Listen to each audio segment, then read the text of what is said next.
Hello and welcome to Confidently Wrong, a show by regular dudes talking with confidence about content we have no right to speak about with any kind of authority, but do it anyway.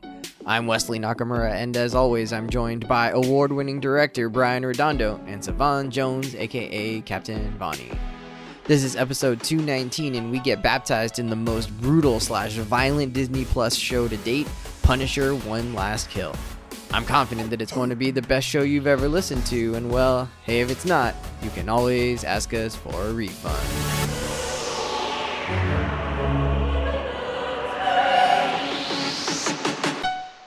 Incredible! Hello, gentlemen! Welcome back. It's Confidently Wrong. R.I.P. to my Lakers.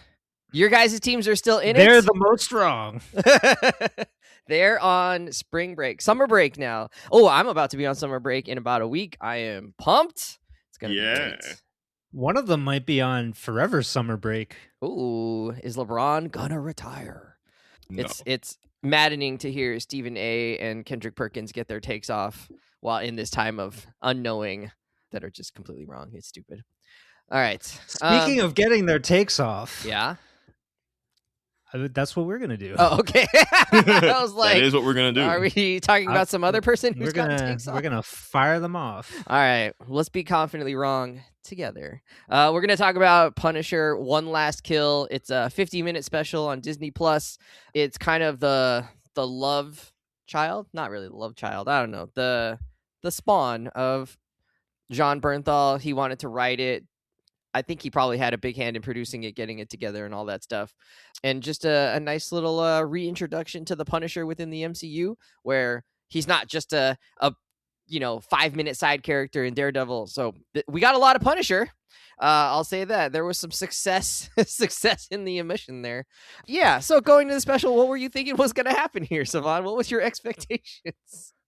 I mean, Punisher is a pretty straightforward character in terms of just, okay, Frank wants revenge, and then you have deplorable criminals or just corrupt officials, whoever it is, whatever it looks like, he goes after them with stunning brutality. Like, that's always, what you're going to be getting in a Punisher story.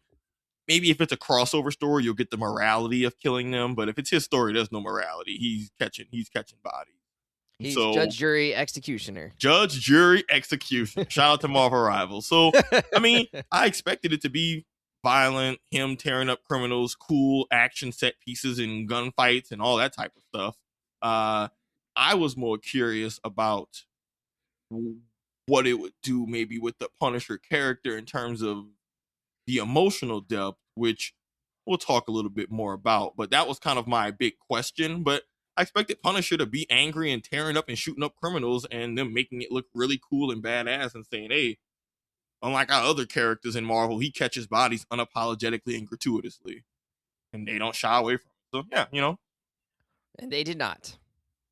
It's a Punisher thing. You kind of know, the basics of what you're going to be getting, for better or for worse. Well, you could PG-13 him. Well, that's a conversation for later. They did not PG-13 this one. Brian, I realized from the most horrific moment, which we'll talk about in a little bit. But Brian, what was your expectations? I realized while watching it that I don't think I ever actually saw the Netflix Punisher series. Not in totality. I think I saw some of it. I realized watching this, I was like, oh, I don't think I ever finished that. And so I don't really remember how far they took things in that series. Like how violent did it get, right? Like did it really hit the Punisher, 100-point bell on the Carnival Sledgehammer game? More violent than this. It was by far their most violent show. Like, if we're talking to various Netflix shows not being afraid to be violent, so we're talking Jessica Jones, Iron, all those, Punisher was comfortably the most violent. Plenty of scenes where even in Daredevil, I think season 2, where it's like the Punisher season 1, they had a lot of just him soaked in blood and gore and all of that. So the Punisher series did not shy away from it. Like, it was probably it was more violent than what this current one was, but yeah, they've never shied away from Punisher by far being their most violent on-screen character, pretty comfortably. I thought this one was pretty violent. You're seeing a lot of like headshots. This was violent. That's why I'm saying the show was worse. That's giving you perspective of how violent the damn show was. There's also episodes. Puppy homicide going on. Oh, that's what I was going to talk about. Pretty intense. But I mean, right now we have these slate of shows via Disney Plus, basically bringing back the Netflix era of the MCU. And we've talked about Daredevil and how kind of faithful it has returned to that Netflix vibe, and maybe even more so. And they brought back Punisher within Daredevil Born Again. They brought back Jessica Jones. We also know that Punisher is going to be in the next Spider-Man movie, which is subtitled what? Back Home or something? New Day. A New Day or whatever. Anyway, we know that Punisher's in that, right? So like Brand New Day. So there's like a whole slew of return to form basically for the Marvel Knights corner of the MCU, right? Bringing back that Netflix vibe. And it's interesting for them to release this one shot. So it's like, oh, so are they really going to try to get back to the Defenders? Are they trying to set up Punisher for whatever his role or cameo is in the new Spider-Man movie? Are they trying to set us up for an entire new Punisher series? And with Jon Bernthal as the main engine behind this thing, right? He's producing, he's writing this thing. I'm sure he had a lot of say in how it was filmed and directed.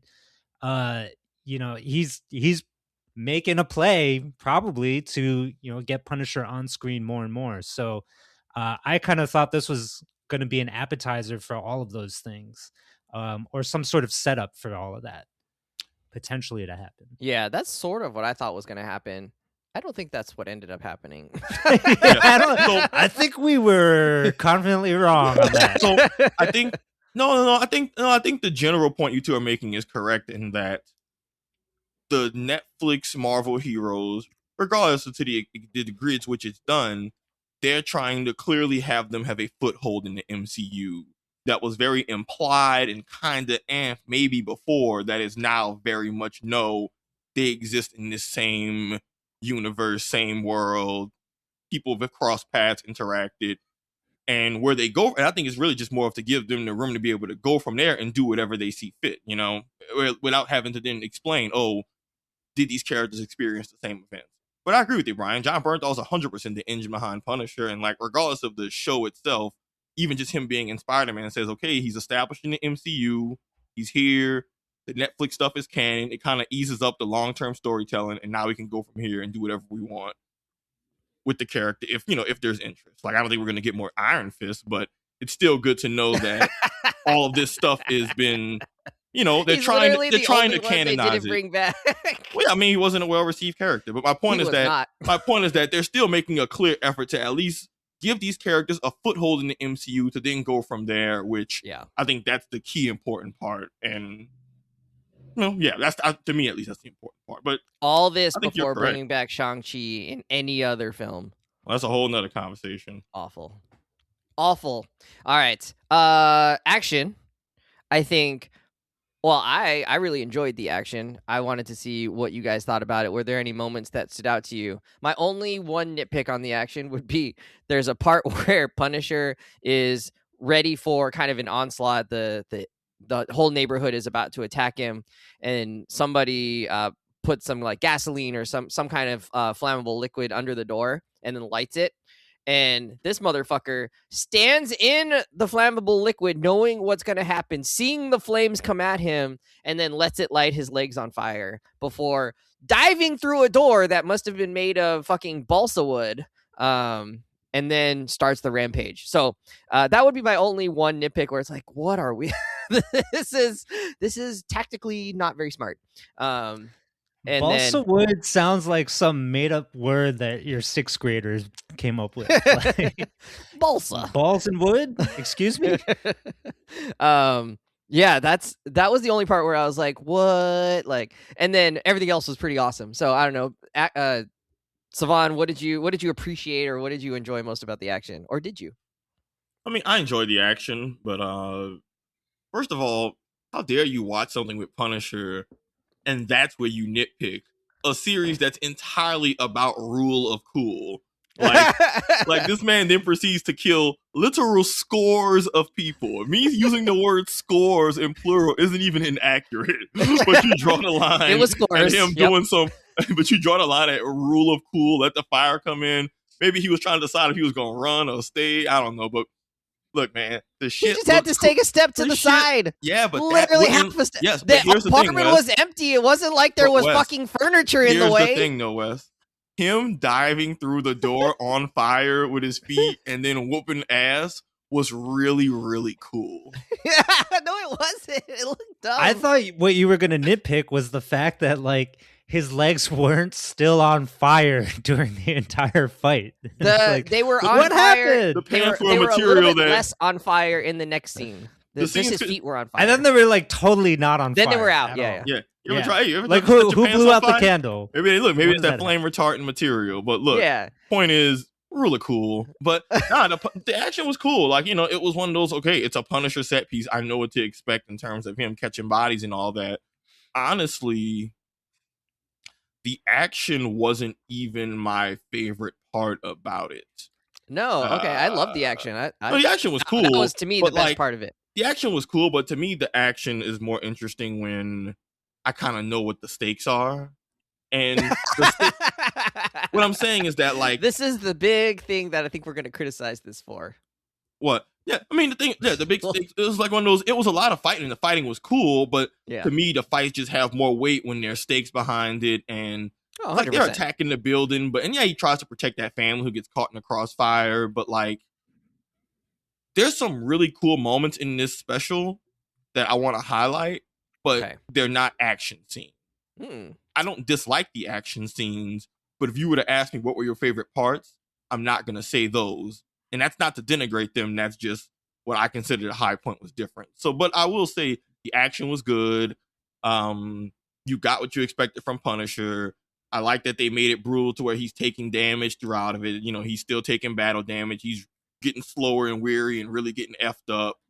I like the blend of the guns not having infinite mags and him having to constantly, I'm out of bullets and figure it out from there. Yeah, he got to use a whole array of different firearms. A mix of him just like shotgun, picking up an AK, picking up a pistol, smacking him with the pistol, hit somebody with a bat, throw an axe, he block, you hit him. Like, that shit was really cool, and I appreciate it. Just like, it's out.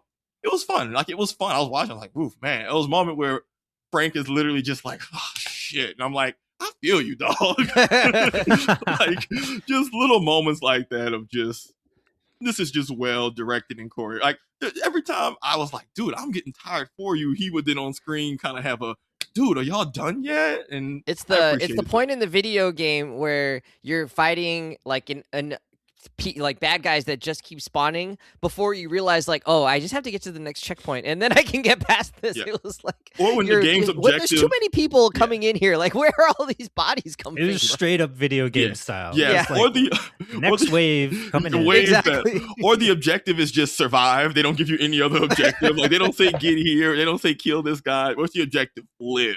homie not even trying to go anywhere in particular. He's just trying to fight for his effing life. So yeah, it did what it was supposed to do. But yeah. Fair enough. Brian, did you like the action? It was, like really well choreographed. Yeah. And, a lot of crazy stuff happening all over the place. But I, honestly, because of what Savon said, right, of like not having like too much story depth going on in terms of that, like, so that means like the action becomes so much more important, and everything about it became heightened in a way, and so like how violent it is actually was really like kind of taking me out of it. It was almost too violent for me to watch a few times where I'm like, oh my God, I like don't want to go through this fight with you, Punisher. This is just really depraved. Like Conquest stabbing territory. a guy with a pen like 20 times through different entry points in that guy's body, and like to save the girl. Like you that won. Was a lot. You won. You got him. That was a lot. He was saving the little girl. You got him, Frank. And that wasn't the only one. There's just like a lot of really horrific shit that was happening throughout these fights, that were intense to watch, and it was just like making me wonder about why does this feel too much, even though we have seen fights like this in plenty of other movies and shows and whatever, and so it was kind of a weird feeling for me, right? Like I know that Punisher needs to one up Daredevil. Daredevil is already pretty brutal. This is like way over the top, like 5 times more. But we've seen things like this in Bourne Identity and like John Wick and stuff. But I felt like there was something about movies like those where there is like like this other kind of world that those characters exist in that is like very different. Also like very much on the cool side of things. It's more stylized and brutal. Yeah, very stylized, and like you almost take the fight choreography as like dance, right? There's like it's a choreographed dance and it just looks cool, right?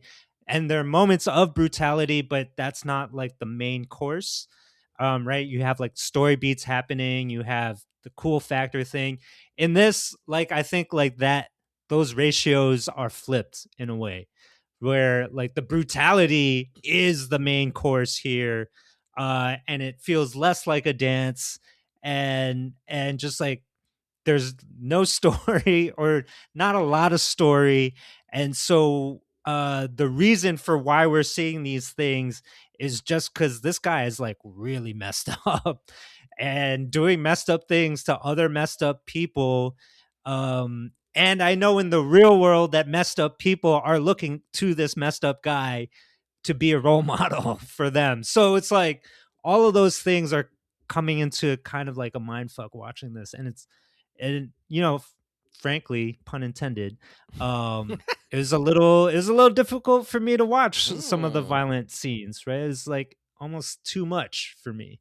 Do you think like Frank, the violence would feel different depending on like what the stakes and motivations behind the violence were? Like, oh yeah, like is it like, just to be clear, like it's not just the violence, it's the like if it was him fighting for something or protecting somebody or like a different context, do you think then you feel like this is less of a how the violence happens, more so of the why it's happening? I just want to make sure I'm understanding you correctly. I think that's part of it, right? It's like the why it happens, like who is it happening to, and who's it happening in front of, right? Like there's like a little girl in the and they keep telling her don't look over and over because and it's it's like really uncomfortable. And I know for sure like that's part of the intent of the show, but that doesn't make it an easy watch, right? And like some of it is reminds me of the way that they set up the fight, right? It's kind of like the movie The Raid, but The Raid does not exist in like New York. The Raid is like this like imaginary giant building, and the guy is just like going up through every floor like a video game, right? Which is pretty much how this Punisher action sequence was imagined. But like this takes place was like a housing project in New York City, and these people, sometimes they like show the people who he's fighting, and like sometimes they just like look like normal people that I see all the time. Sometimes they look like masked goons and whatever, and so I think like that's different too, right? Like if like he's killing mobsters right in another scenario, I don't know, there's something about it that's more palatable, right? Like because that is a world that's like very far away, and like it's just kind of imaginary to us as an audience, whereas this like felt like and Brian, add to that, that's not and thinking about other like just action sequences in any superhero type genre, a lot of times characters don't kill the generic goons often. A lot of times generic goons will get their ass whooped and they still might kill the figureheads and leaders, but sometimes they treat it more as okay, you're just a guy working, or you're a low level thug. But maybe there's a level of power. I don't know. It's hard to make sense of it, right? Because I want to say this level of power imbalance of like this generic goon with a pipe that never stood a effing chance going up against the Punisher, but also there's like dozens and dozens of them. But yeah, I think if anything, this conversation just seems to be it. Like violence is one thing, but violence makes sense in the context of the why and the storytelling, and maybe the storytelling didn't quite match up to what the violence wanted to tell. And to your point, then it can just feel like old school God of War almost, where it was violent, but violent, it was very much like a video sake. game. But this is almost like the new God of War violent, but like there's a little bit more context behind it story wise. Old God of War was like, all right, what can we get away with? Almost Mortal Kombat. How brutal can we be? Yeah, how brutal can we be for brutal's sake? Not even because the character has to or whatever. Yeah, no, that's fair. Yeah, and the tone is like brutal, right? Like the boys can be very violent, but the tone is completely different. It's like played for comedy, or it's played for like satire. It's played for a lot of other reasons. This is just like, we're just trying to be really brutal and gratuitous here intentionally, and that's it. Mm-hmm. I don't know that I 100% agree with that, but yeah, I could see where you're coming from on that one. And I think this like goes against what you were saying about being rule of cool too, right? Like some of it was just because it was cool to see Punisher go up against a horde of 100 people coming at him, in waves. Well, rule of cool doesn't mean how he navigates that situation. I don't know. I hear where you're coming from. I didn't think it was like over the top for me in terms of like I could, I wasn't like, oh, I can't watch this. I was just like, oh, like Frank is just like going to town on these fools. And to be fair, they attacked him. It wasn't like he just went looking for all of these people. I think from a storytelling perspective, not about whether to justify. I think it's just more about how they, the motive, the why, and all of that. Less so Yeah, but saying like, oh, he's killing like these low level people is like, yeah, but they were coming after him, and he didn't kill the people that were like living there. Like that was all set up by this mob lady boss, which he apparently killed her family off screen or in between, the last time we saw them. Doing his various punishing. Yeah, Savon brought up a good point that this was 50 minutes, so we probably shouldn't have a podcast that goes for 50 minutes and makes it be a whole companion piece.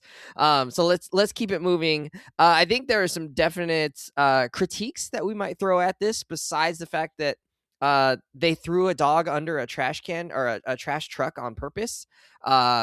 And you just hear like a yelp kind of and see the pain on the owner's face. Besides that moment, there was, I think, a lot of like shortcomings in this one.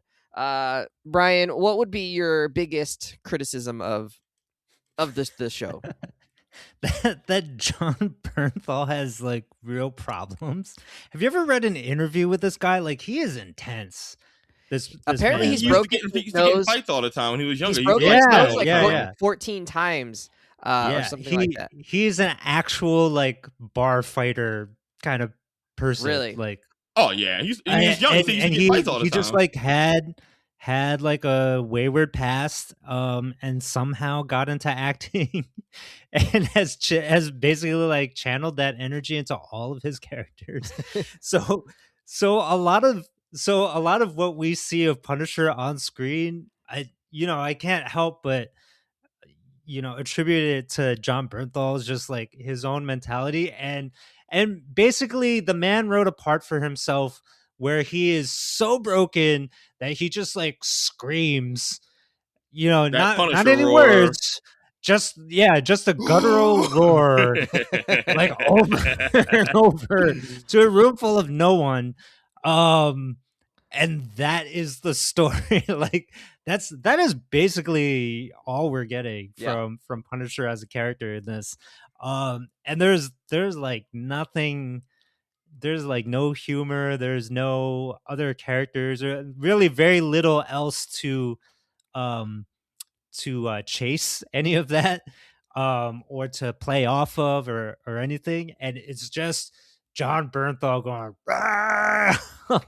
and you feel bad for him. But like, does that make a story interesting? Maybe not. Yeah, there wasn't anything that he was trying to accomplish in this. We didn't, and it wasn't long enough for us to get to see like different characters or how he interacted. It was just him in a room, like hallucinating different people and getting like basically his own psyche was was denigrating himself through the voices of these other past friends and colleagues. Yeah, real bleak. But not like there wasn't any reason why like that was creating a problem other than it was the problem itself. You know what I'm saying? Like there wasn't anything he was trying to accomplish that it was getting in the way of. It was literally just it was getting in the way of him like living his life.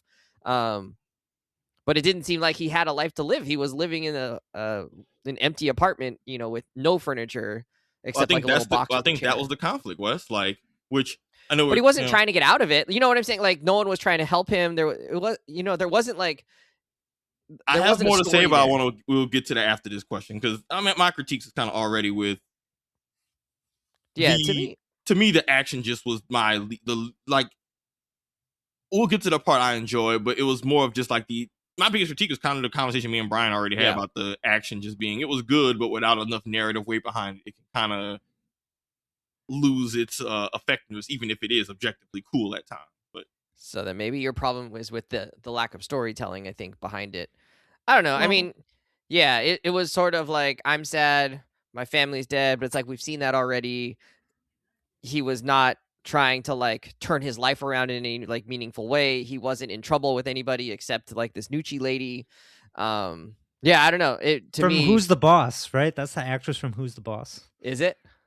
The mom? Anyway, whatever.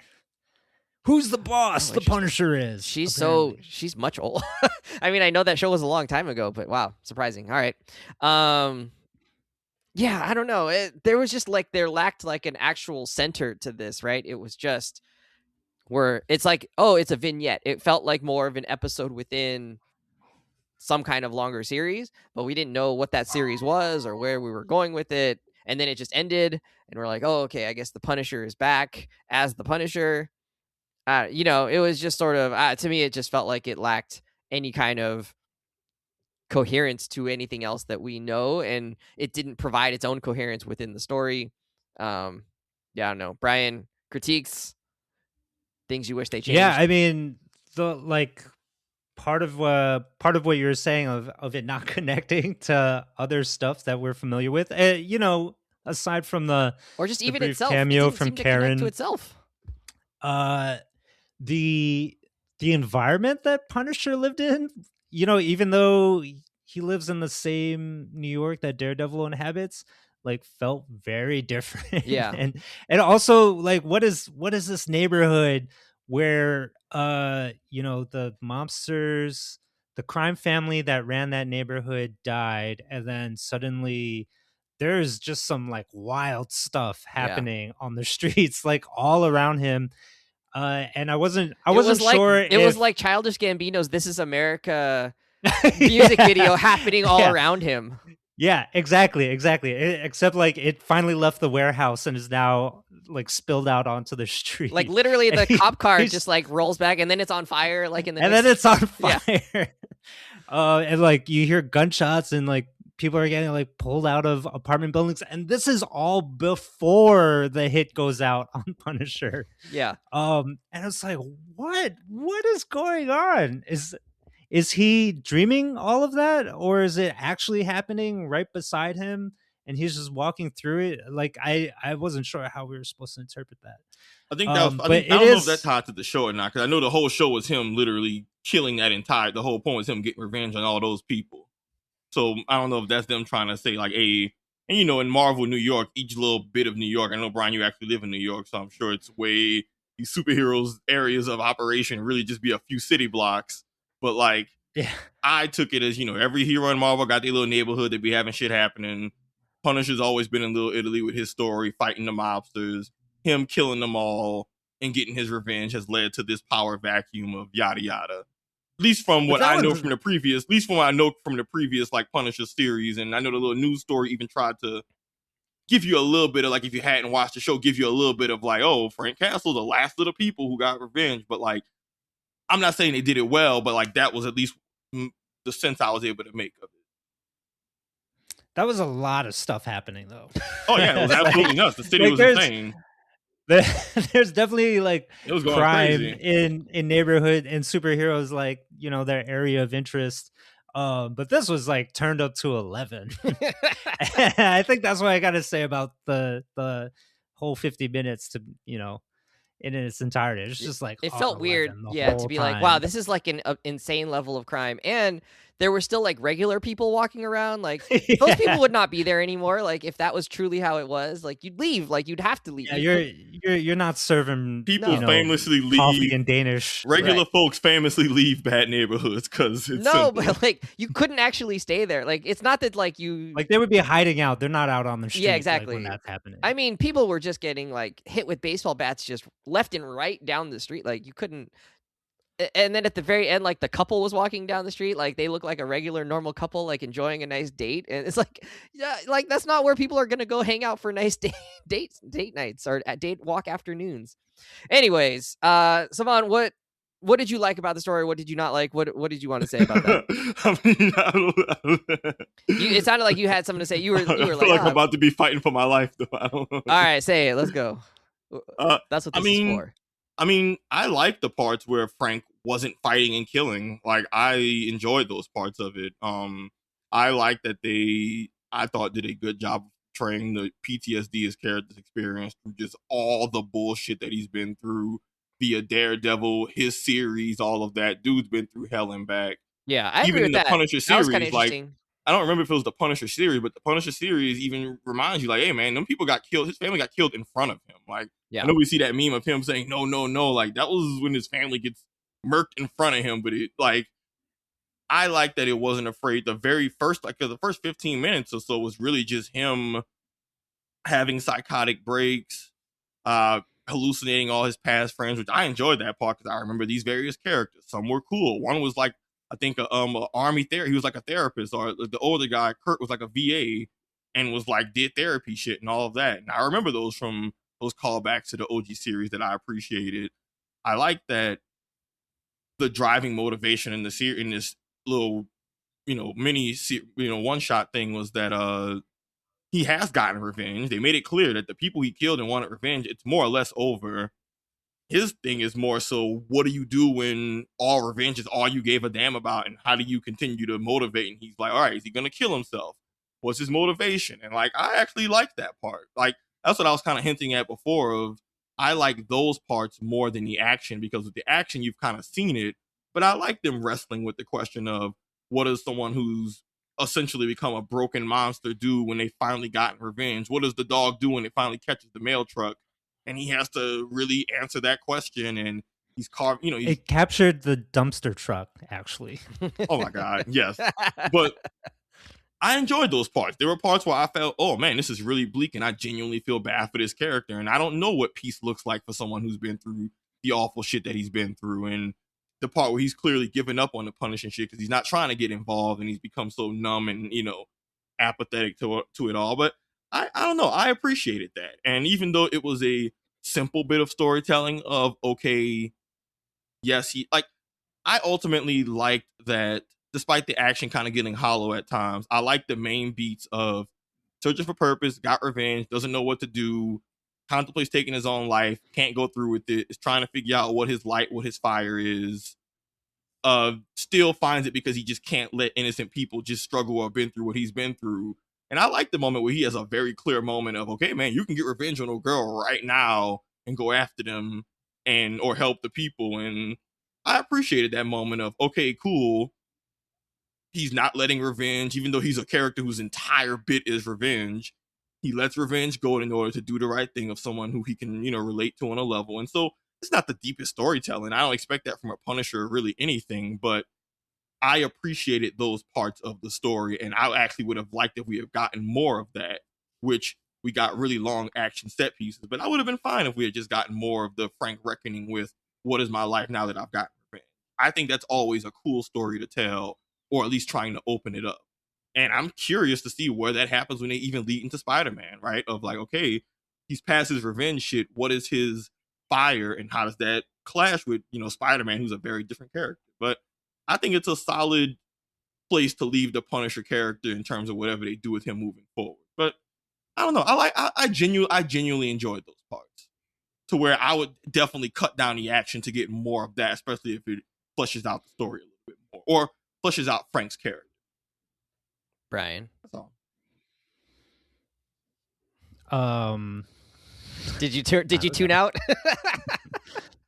I mean, like I agree. I agree with Savon on like the general story beats part. Like, yeah, those are ingredients for a good story. But you know, where this one shot had challenges was like how it goes about telling those individual pieces. Where like, you know, we're just mired in this guy's suffering so much that we, the audience, are also suffering alongside him. And I think for me, the best moments with Jon Bernthal's Punisher, in hindsight, are actually when he's played off of with another character. So I'm thinking of like Born Again season 1, Daredevil Born Again season 1, when he has that intense conversation with Daredevil, and they, you know, they're talking about their different philosophies, and they represent these two different philosophies of justice, and those things are clashing, and Punisher is calling Daredevil out on his BS. And I think, to me, like, those are the most powerful representations of Punisher, and that's what he's good for, right? Is for that kind of dialogue to happen. Amen. And so, like, to have this Punisher one shot where that stuff is absent, just like makes me want more and other stuff with him. That isn't just all, you know, miserable, bleak, cynical suffering, right? Like on the verge of suicide. It's a hard watch. It's a hard watch. And, you know, like there are plenty of, you know, straight up dramatic, realistic movies that are about similar ideas, and those are also very hard to watch. So, you know, it like, is this what I'm here for Punisher? To be punished, basically. You know, it's not my cup of tea. And so, like, for me, actually, the best part, even though I spent time like nitpicking it, was like the action scenes, like when things can sort of go back into a little bit more fun.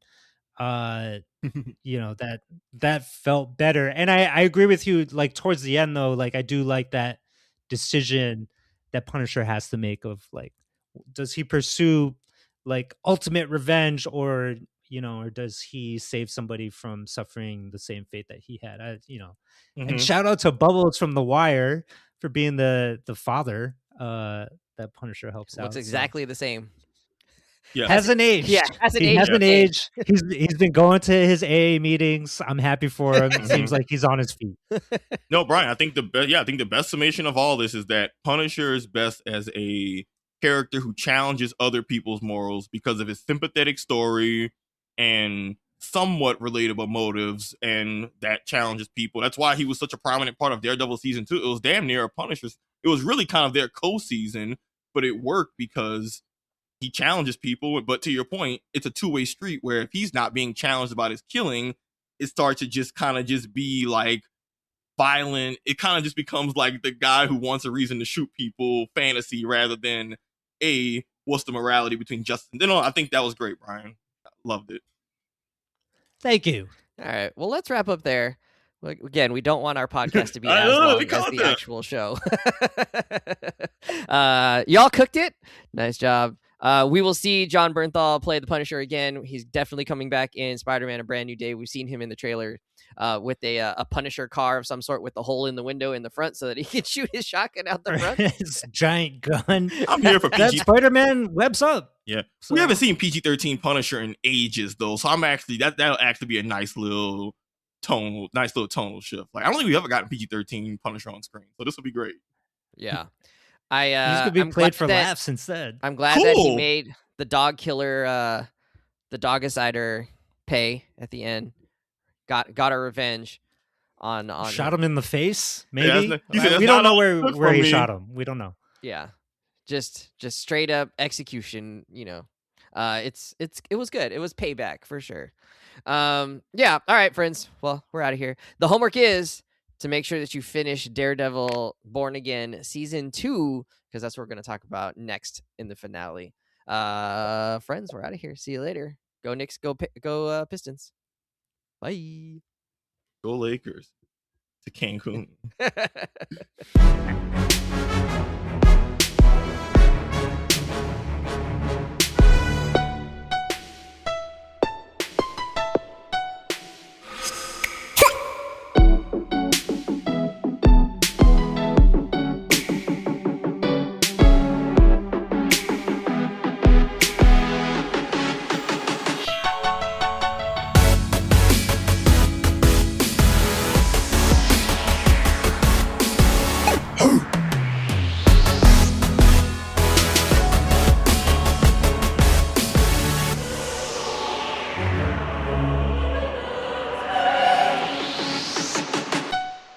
Incredible!